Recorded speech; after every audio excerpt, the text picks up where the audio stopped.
welcome to our show, Health and Wellness, Myths versus Facts. I'm Gargi Rawat. Physical health and wellness are more important than ever, despite the fact that health and wellness were already important previous to the health crisis. The spread of COVID has pushed them to the top of the priority list. The pandemic not only brought attention to the country's urgent need for improved public health infrastructure, but also demonstrated how the incidence of lifestyle diseases is becoming a significant source of concern.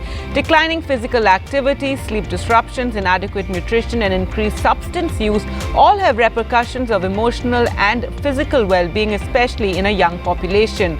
Awareness about such lifestyle disorders is important in a young population, and once you're aware of the risk factors, then you can take the right steps to reduce their impact. Well, we have with us today a panel of experts to guide our youngsters about the management of lifestyle disorders. We're joined by Dr. Deepanjali Pawar, consultant diabetologist, Madhu Meha, diabetes specialty, Satara, and Dr. S. Murugarajan, assistant professor, government hospital in Kalpak Medical College, Chennai. Thank you so much, doctors, for joining us to talk about this very important issue, especially about the young and, to give them knowledge about managing their health. Dr. Deepanjali, getting detected with pre-diabetes can be scary, but it's really an opportunity to take control of your health before progression to full-blown diabetes. So what steps should a person take if he or she has been detected with pre-diabetes at an early age? Yeah, so first understand what is pre-diabetes. Pre-diabetes means your fasting level is in between 100 to 126 and your postprandial level is in between 140 to 199, or your HbA1c level between 5.7 to 6.4. So this stage is important to reverse back to the normal life with lifestyle modification. So watch your carbohydrate levels, select the preferable low glycemic index foods, increase your protein intake daily. Then portion control is also important. How much you eat, that quantity matters. So cut down the sizes of the food you eat. Still you can have the tasty food with less calories. Then eating more amount of fibers is more essential. It can decrease your blood pressure as well as controls your hypertension, manage your cholesterol levels, and decreases chances of colon cancer. So eating more amount of fibers is essential. Say no to the sugar drinks like soda, lemonade, and avoid 100% fruit juices. Instead, you can add pulpy fruits to your diet. Avoid mixed alcohol cocktails too. Eat lean meats, like you have to choose fish over the red meat choices. Drinking plenty of water is also essential and important. Lose your weight. Maintain your BMI below 25.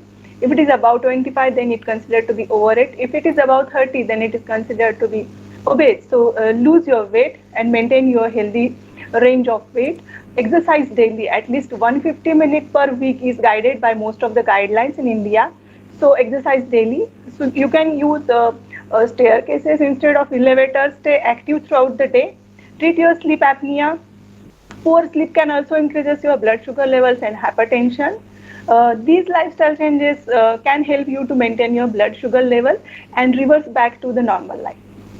All right. Well, Dr. Murugarajan, many health conditions and lifestyle behaviors can put people at risk for heart disease at a very young age. What are those risk factors that people should keep a check of? Good morning, madam. Good morning, doctor. Thanks for giving this opportunity.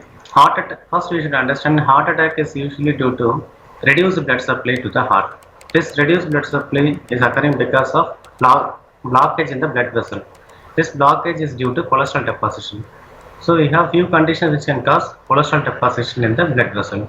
For example, diabetes, high sugar value, and hypertension, high BP, and high cholesterol values, we call it as a dyslipidemia, and increased weight gain, obesity. So these factors we should check for. So I will advise whenever you individual having age more than 30 years, they should check for high sugar value, high cholesterol, and blood pressure and weight checkup, especially if they have family history of CAD. All right, Dr. Deepanjali, when younger people are detected with type 2 diabetes, do they have more severe symptoms or do they develop complications sooner? Yes, they have more symptoms and complications sooner than expected. Indians between the age group of 18 to 35 are the most vulnerable to diabetes. So maybe because of the fast adapting new lifestyle changes which was not known earlier, So they are at high risk of increasing burden of diabetes and associated complications. Now, Dr. Murugarajan, heart attack has remained a major health concern around the world, but it's only recently that a rising number of heart attacks are being reported by the younger population. Is it something that we're just noticing more now? Is it happening more now?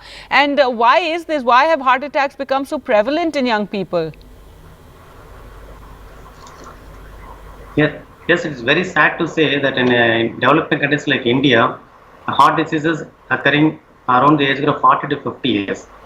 Even we are seeing at 35 years, acute heart attack we are seeing at 32, 33, 34 years. And compared to Western countries where they are occurring 10 years later. The reason behind is sedentary lifestyle, that is less physical activity, unhealthy food habits, like taking junk foods and fast foods, and stress in the form of emotional stress, family stress or work stress, and smoking, and especially if they have a family history of CAD, they can have attack at a younger age group. Right, Dr. Dipanjali, is it right to think that some children are overweight because they have big bone structures? And, what is the right method really to measure obesity in children, and what are the factors that are contributing to increase in child obesity? Why are they at more risk to develop lifestyle chronic conditions? Yeah, childhood obesity has increased enormously in parallel with the rapid westernization. Too little activity and too much calories from the food and the drinks. So it is troublesome. So these are the factors like overweight, then having a parent, sibling, aunt or uncle or grandparents who are having diabetes, type 2 diabetes, then having high blood pressure, high cholesterol levels, obstructive sleep apnea, breathing problems, fatty liver, polycystic ovarian diseases in girls, and you see dark and thick skin folds on the nape of the neck especially, and small for gestational age, birth weight, hypothyroidism, then mother who had diabetes during their pregnancy, and those children who are not physically active, they are at higher risk. How to measure the obesity in children? So first to calculate body mass index according to your height and weight.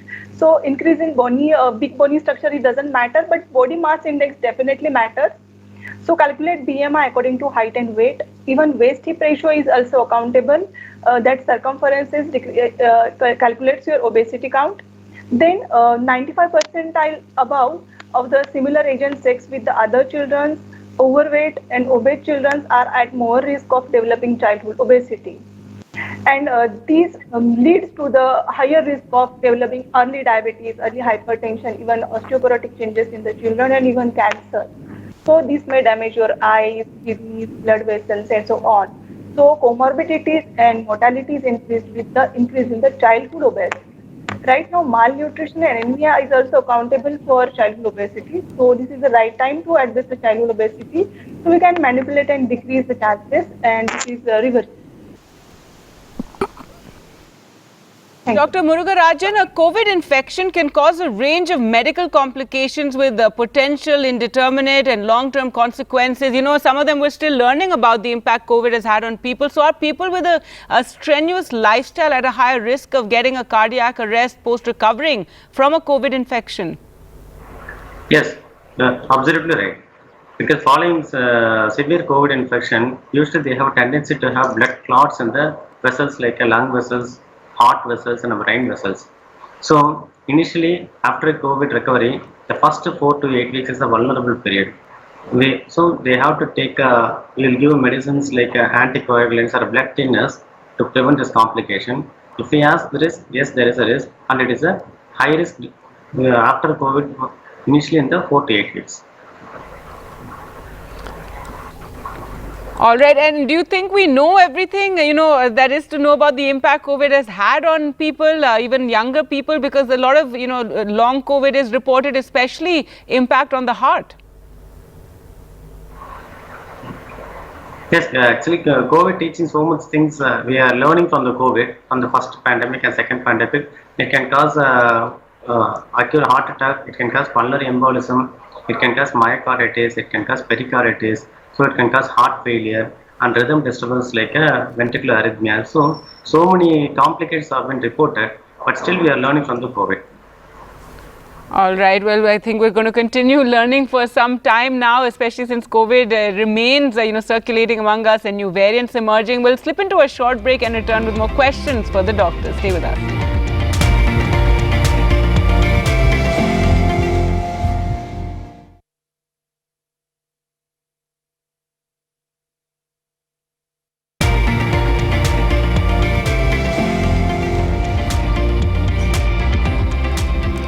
Welcome back. You're watching Health and Wellness, Myths versus Facts. I'm Gargi Rawat, and we're talking about managing health in the younger population. Let's go across to our doctors now. And Dr. Dipanjali, as the younger population is now getting detected with diabetes, early screening for diabetes is considered a necessity. So, at what age should people start screening for diabetes, and what other tests should they do as well?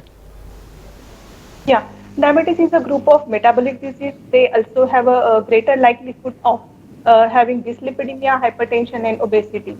So early detection and prompt treatment may reduce the burden of diabetes and further complications. So screening is an essential step to detect diabetes.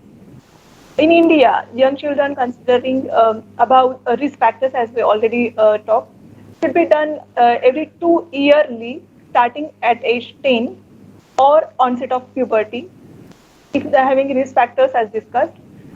In age group of between 18 to 35 years, which is the most vulnerable to diabetes, the more guidelines suggest to start it at around 25th of years of age.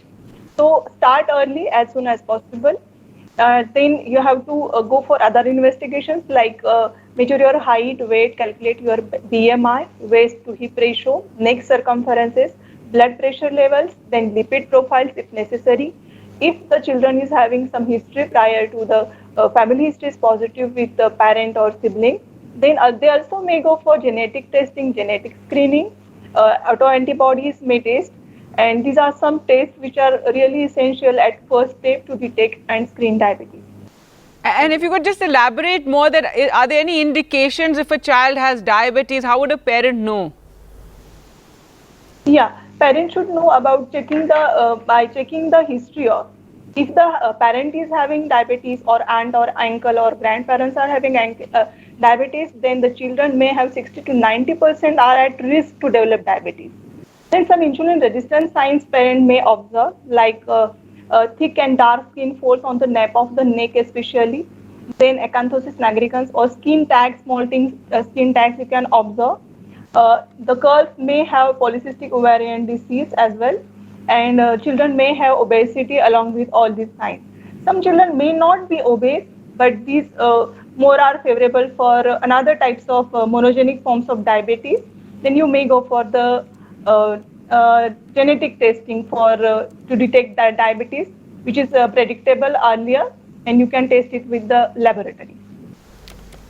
All right, Dr. Murugarajan, the younger population is often unaware that they may be at risk of a heart attack and may fail to take appropriate actions that could save their life. So what are the symptoms that even young people should look for that may require additional investigation? Yes, we should educate everybody that symptoms of heart disease are difficulty in breathing.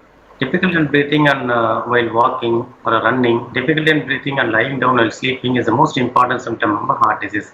Second thing is a chest pain. Chest pain, left side chest pain, radiating to back side or left upper arm, jaw. This kind of pain they will have a denote of myocardial ischemia, and they can also have a epigastric pain.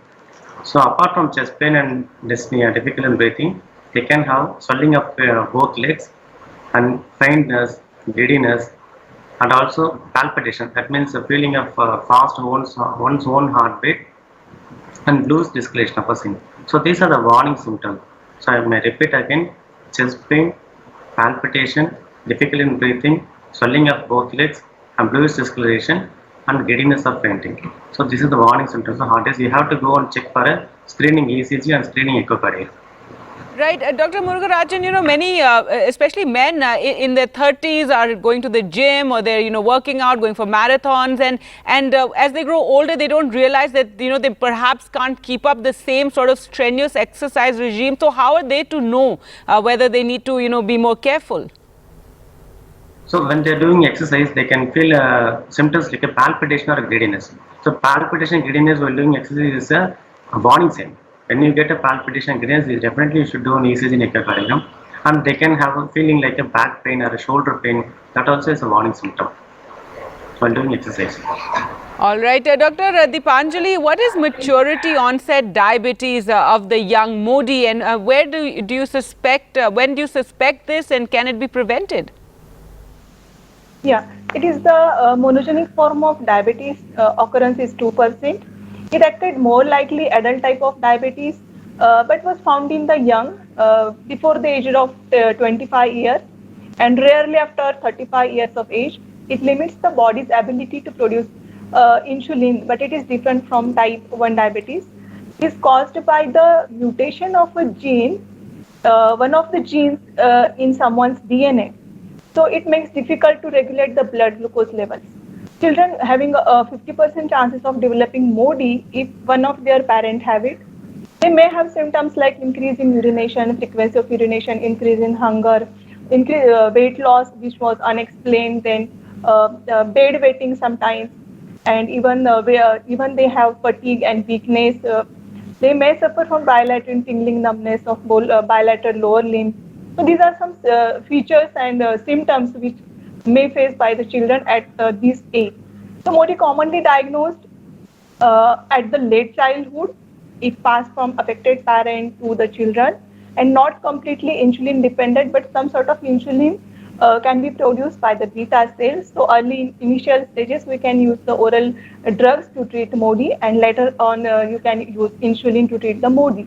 So what are the investigations to diagnose the MODY? So probability calculator is important, then C-peptide levels, then genetic screening, and some antibodies can help you to diagnose MODY. All right, but Doctor. there's currently no way to prevent or cure MODY, but it can be manageable and reversible and predictable. All right, Dr. Murugarajan, now we've already been discussing that heart disease is not something just happens to older people, it happens to the younger as well. So which are the heart problems which are more common in young adults? So heart disease can occur in all age group. So few diseases can occur in younger age group also. So if a person born with a heart disease, he can present at a heart disease at a younger age group. But there is a family history of heart disease, they can heart attack, they can have a heart attack at a younger age group. Apart from this, some people can develop valvular heart disease. In India, rheumatic heart disease is more common, and cardiac muscle disease, we call it as a cardiomyopathy, that can also occur in younger age group. Especially in a female after pregnancy, they have a specific subset called a peripartum cardiomyopathy. They can develop in younger age group.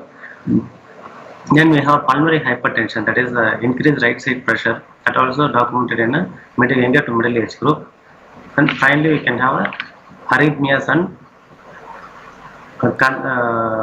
some rhythm disturbances like SVT, supraventricular tachycardia. So these kind of disorders can occur in younger age group. So it doesn't mean heart disease occurring in older age group. It can occur in younger age group from 20 to 30 years, from 30 to 40 years. So if you have any symptoms of mentioned heart disease, you have to go and take a ECG and echocardiogram. All right, it's important for people to be aware, because there's this, this information, or people are under the wrong impression that it only happens as you get older. And finally, Dr. Deepanjali, regular glucose monitoring can help people with diabetes keep complications of the diabetes away. So what are the advantages of the HbA1c testing over glucose measurement for diagnosis of diabetes mellitus? HbA1c is the important method to diagnose diabetes, as if your HbA1c level is above 6.5, then clearly it shows you are having diabetes. Even pre-diabetes condition we can suspect with HbA1c between 5.7 to 6.4. What is HbA1c? It is a glycosylated hemoglobin. Some sort of hemoglobin part is attached to the alpha moiety of that hemoglobin level. So it combinedly gives you the rough idea of last 3 months average blood sugar level. So if someone is cheating over and not eating sugar levels or tea or rice at that time of diagnosis, then you may miss the hyperglycemic conditions or the hypoglycemic conditions. But this HbA1c is a true indicator which can not be modifiable by the patient, but it gives the true and a very good marker to diagnose the average blood sugar level. And if 1% decreases the HbA1c, you can achieve, then there are 35% chances of decreasing the complications related to the CAD. All right. Well, thank you so much, doctors, for joining us on the program and answering all those questions. And you're really emphasizing how the young too have to keep a watch on their health. Thank you all for watching at home. Goodbye.